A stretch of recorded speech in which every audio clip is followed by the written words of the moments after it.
Today, we're opening up some really quite extraordinary source documents, incredibly intimate stuff. Yeah, these are, well, they're raw. We're looking at a published manuscript called Chess and Sex, Confessions of an Invisible Saudi Girl.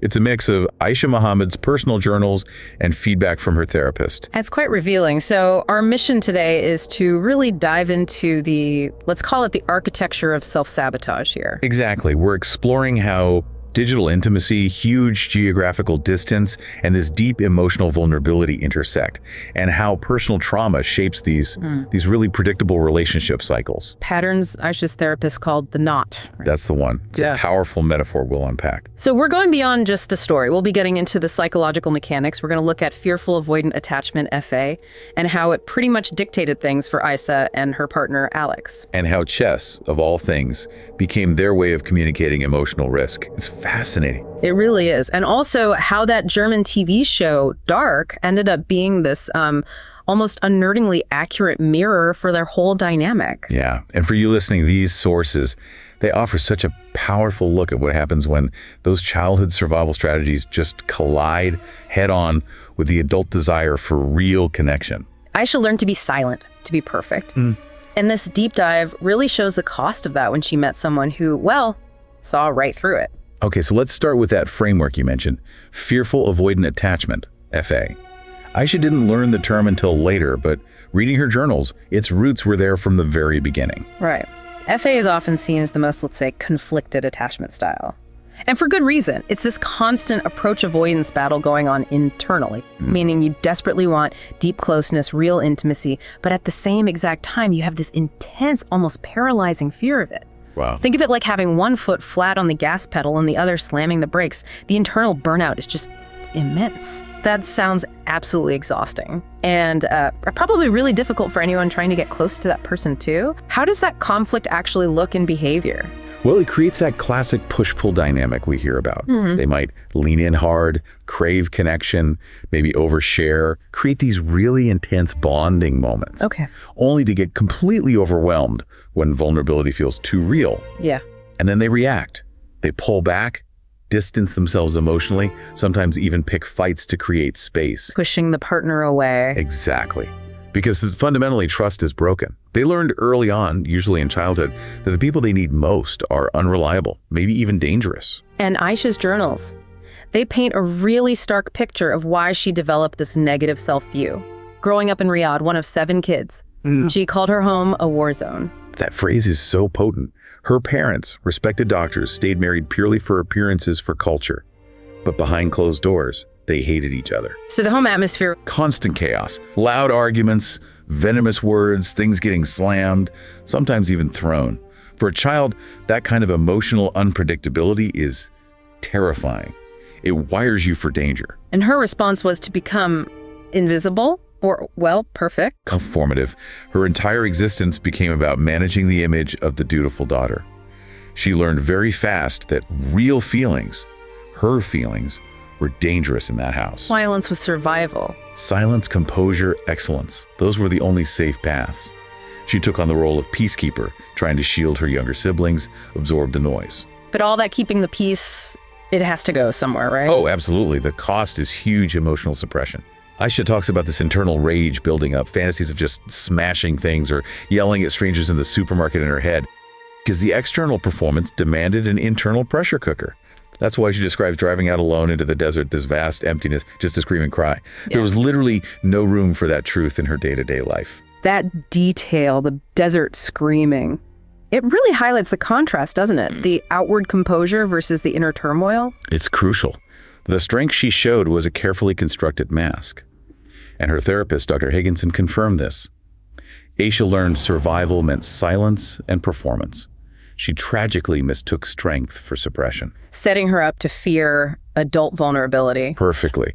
Because the moment someone like Alex saw her, truly saw her, or the moment she felt genuinely needed, that whole survival structure felt threatened. What if he saw the rage, the anxiety, the messiness? What if he reacted with that same chaos she'd spent her life escaping? It sounds utterly exhausting, but, reading the source, there's almost a hint that that this tension, this push-pull was maybe oddly familiar, almost stimulating for her. That's a really sharp insight, and it absolutely rings true for the FA experience. Like the chaos felt like home, in a twisted way. Precisely. People with FA often confuse intensity with intimacy. Calm, stable love can feel boring, or worse, it sets off alarm bells. Like, this is too good to be true, the other shoe must drop. So the chaos is known. It's familiar territory. It's a known quantity, a familiar frequency. So subconsciously, she might have been seeking that war zone tension, even while consciously wanting peace. And that underlying tension really defined how things started with Alex. Okay, so that need for control, for caution, it really shaped how she first connected with Alex. It wasn't exactly a meet cute, was it? No, far from it. It actually grew out of danger. Aisha had just managed to dodge a really sophisticated online financial scam. Yeah. One of those pig butchering scams. Right, I've heard of those. Nasty stuff. Very. And she reached out to Alex because he investigated these things. He had actually written an expose on that specific type of scam. Ah, so he immediately represented safety, clarity. Exactly. Logic, truth, everything her childhood home wasn't. He was the symbol of safety, intellectual rigor. But even feeling that safety, her defenses were still up. She needed a buffer, a shield. And the shield was chess. Bingo. They started playing online. And right away, it became their main way of flirting, testing the waters, It's kind of brilliant in a way. How did chess fit that FA dynamic so well? Well, think about it. Chess is silent, it's deliberate, it's all strategy. The pieces moving on the board became this nonverbal language for them. They could spar, test commitment. Without saying a single, raw, emotional word. Aisha mentions their games would stretch out for days, sometimes even weeks. Slow burn. Very slow. Neither wanted to rush, neither wanted to capture a piece too quickly, or, as she put it, risk losing even a pawn emotionally. That slow, calculated pace was a perfect mirror of their mutual caution. It was like intimacy wearing a helmet, a high-stakes game. Totally. And that caution created the space needed for desire to actually build without triggering that overwhelming panic about getting too close. They even used the game for controlled vulnerability, just forfeits. Oh, the forfeits, right. So the loser had to do something. Yeah. Alex, for instance, wrote her this personalized song about their story, which is, surprisingly intimate for him. Definitely. And Aisha. She took on riskier ones, like going a whole day without underwear beneath her abaya. Wow. Okay, that's a contrast. Small risks, but within a very clear structure. Exactly. It wasn't organic vulnerability unfolding. It was scheduled risk-taking. Pre-negotiated excitement. So the relationship intensified from there, beyond just chess. Oh, yeah. It moved pretty quickly from that intellectual sparring they talked about, Alex's scam work, Aisha's job in clinical research. Wait, clinical research? Like, she mentioned acronyms, CRA, CRO? Yeah, Clinical Research Associate, Contract Research Organization. She's clearly very competent professionally. Does she use that, her intelligence, her professional side, as another layer of armor with him? Absolutely. It was another performance, in a way, showing competence, stability. Her therapist suggests she was trying to earn his respect, earn his love through achievement. Prove she was more than just, well, the vulnerable person inside. Right. Show him she was sharp, articulate, worldly, not the terrified kid filled with rage. And since they were miles apart, words were everything. They also shared interests in health, skin treatments like IPL, azelaic acid. Okay, so intellectual connection, shared interests, and then it ramped up to intense phone sex. The sources mention Alex's ability to switch gears was part of the appeal for her. Hugely. He could go from these deep, serious talks about crime or philosophy straight into very explicit, dominant sexual commands. For Aisha, that was incredibly potent. And the distance made it safer. Ironically, yes. Yeah. As she put it, he couldn't physically hurt her. Only words could wound her. And she felt, maybe wrongly, that she could control and deflect words. But this whole dynamic, the performance, the intensity, it had a cost. A massive one. The cost of perfection. Aisha was constantly managing her image, terrified Alex would see the real, the messy, anxious, angry parts. So much energy spent just keeping up the facade. Her journals are full of it. Worrying about gaining weight, about sounding needy, about being too demanding emotionally, just constantly policing herself, trying to perform the role of the perfect lover. And her therapist really nailed this, didn't she? Aisha was trying to earn love through perfection, not trusting she was inherently lovable. Exactly. Which meant the FA cycle was just primed. Ready to go off the second that performance felt too heavy or the love felt too real. The minute that happened, the avoidance mechanism would kick in. She'd need to regain control. And that moment, that breaking point, arrived in 2022. Alex pulled back, but not, according to the sources, out of malice or losing interest. No, he was dealing with a perfect storm of external stuff, a new job that was toxic, a really bad flare-up of a chronic skin condition. He went on antidepressants, and his landlord sold his rental house, so he had to move. It was a lot. Objectively, just completely overwhelmed. Right. But Aisha couldn't see it that way. She couldn't process the external reality. His silence, his withdrawal, she interpreted it through the only lens she had: abandonment. A direct replay of that childhood wound, feeling overlooked, unseen. Exactly. The parents too busy with their own war zone. And instead of reaching out, asking what was wrong, seeking reassurance. The FA defense kicked in. Hard. With surgical precision, as you said, she acted first. Pushed him away before, in her mind, he could abandon her. She chose the exit to control the narrative. And it wasn't just pulling back, she blocked him, right, everywhere. Everywhere. WhatsApp, even the chess app they used. And she tried to reframe it instantly. In her mind, he was just a pervert, a fake, only after phone sex, erasing the genuine emotional connection they'd built. Wow. That's preemptive abandonment. Textbook. Fear leads to preemptive abandonment, which then tragically confirms the core belief. See? Close relationships aren't safe. I was right to run. And this cycle, this pattern, this is what Alex eventually called the knot. Which brings us to the TV show Dark. Yeah, Dark becomes this really crucial shared reference point for them. Why that show specifically? What resonated so much? Well, Dark is all about causality, time loops, the idea that things are interconnected in ways we don't understand. Its central theme is the end is the beginning. Meaning everything is predetermined, cyclical. Pretty much. Yeah. The idea that choices are influenced by the past and already written by the future. Aisha felt this deeply mirrored their own strange, fragile situationship, worlds apart physically, but caught in this intense repeating loop. Attraction, intensity, fear, withdrawal, over and over. You got it. And Alex actually used the show's mythology to analyze Aisha's behavior. He compared her to the character Adam. Adam, the older, kind of ruthless figure trying to control everything. Exactly. Old, alone, ruthless, trying to manipulate time and people to break the cycle, but in doing so, only making it happen again. Alex saw Aisha doing something similar. Playing time travel chess with her feelings, he called it. Yeah. Trying to control the future, avoid the pain, by making these drastic moves in the present, like blocking him. He didn't see it as her taking a moral stand, but as a controlling, almost ruthless move to dictate the timing of the hurt, to ensure she was the one in control. He called this whole pattern the knot. Which must have led to that huge argument later, right? When he finally reached out after months. Oh, yeah.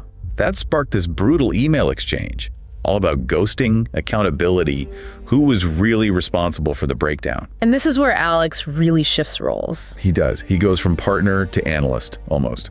Lays out this cold, logical case. He was the one drowning in problems. She was the one who blocked him, the literal definition of ghosting. Ouch. And he went further. He criticized her for relying on him, or maybe others in general, to fill gaps in her life. Called it codependence. Said flat out it's not a partner's job to complete you or fix your internal stuff. But Aisha wasn't ready to hear that, was she? Not about her own FA response. Not at all. She needed to defend the exit she'd created. So she reframed her blocking him as this conscious decision, based on her faith, her values, a necessary moral cleansing, not an act of panic. Trying to make it logical, righteous. Exactly. And here's a detail that just, wow. Her therapist points out that Aisha actually used AI ChatGPT to help write those emails back to him. Seriously, to refine her word. To refine her words and sound emotionally distant and morally superior, she was literally using technology to build a thicker wall. Outsourcing her emotional labor to avoid showing the raw fear underneath. That's quite something. Polishing the language of detachment. Creating this sanitized intellectual shield for profound emotional avoidance. But Alex saw right through it. He wasn't fooled by the polished language. Not for a second. He called out the polished language and restraint for exactly what it was, avoidance. He told her, after everything they'd shared, this intellectual posturing felt like a betrayal. Accused her of treating their connection like another chess game. Protecting her king, her ego at all costs. Even if it meant sacrificing the queen, the relationship itself. That was his read on it. But hang on, if she was already terrified, already withdrawing, wasn't Alex comparing her to Adam, this ruthless, controlling figure, kind of confirming her worst fears? that she was bad, unlovable. That is the absolute tragedy of their dynamic, isn't it? Yeah. You hit it right there. Alex was likely trying to shock her awake with brutal honesty, with intellectual truth, but the way it landed, It felt like criticism, judgment. which for someone with FA just reinforces the core belief. See, getting close means getting hurt, means being judged. So yeah, he might have unintentionally tightened the very knot he was trying to loosen. You were both trapped in it. Completely. But Alex's point about her looking for external fixes, needing him to fill gaps, that's devastatingly accurate for FA. You crave reassurance constantly, but then reject the love when it's offered because the closeness itself feels like impending doom. The dark metaphor, the atom comparison. It was maybe his last painful attempt to make her see the pattern, and maybe the ruthlessness needed to actually break free. You know, Alex's whole argument about control, about the impossibility of controlling love or destiny, it finds this amazing philosophical echo in that Alan Watts lecture Aisha included in her sources. Oh, the Alan Watts piece. Yeah, that's powerful. He talks about love not as rising, but as falling. Falling in love. Yeah. And that idea directly challenges the FA defense, doesn't it? Absolutely. Yeah. Watts says the ego, our sense of self, is all about being upright, watchful, and secure. That's the FA posture to a T. Always vigilant, always calculating. A guard. Constantly. But Watts argues that to truly fall in love, well, it means going a bit mad, it means surrender, losing your balance. It's the exact opposite of seeking security. And Aisha spent her whole life building fortresses against that feeling. The silence, the perfection, the intellectual armor, all to prevent that terrifying fall. Watts is he doesn't pull punches. He basically says, look, real love is a risk. It's a gamble. There are no guarantees. But the real tragedy isn't being afraid of getting hurt. It's staying untouched. Staying untouched and untouchable. Okay. That's the real loss. He says, and this line must have just hit Aisha like a ton of bricks. The ego, that brittle sense of me, cannot survive love. It vanishes like a shadow in sunlight. Wow. That loss of control, that dissolving of the self, that's the FA panic button right there. Giving up her control, her silence. It probably felt like falling back into that chaotic childhood war zone. Alex's analysis, Watts' philosophy, they cornered her, really. Forced her to see that her control mechanisms were the very thing stopping her from getting the one thing she desperately wanted. And it took a long time, but she did eventually get there, have a breakthrough. Yes, but it took years. It wasn't until late 2025. They'd had some tentative reconnection. Alex had told her about his subsequent long COVID and also a recent autism diagnosis he'd received.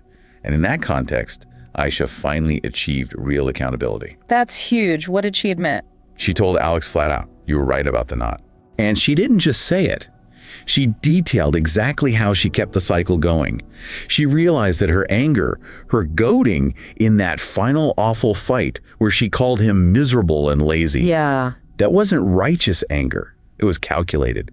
A desperate attempt to make the situation so toxic, so unacceptable that she would have an excuse to leave.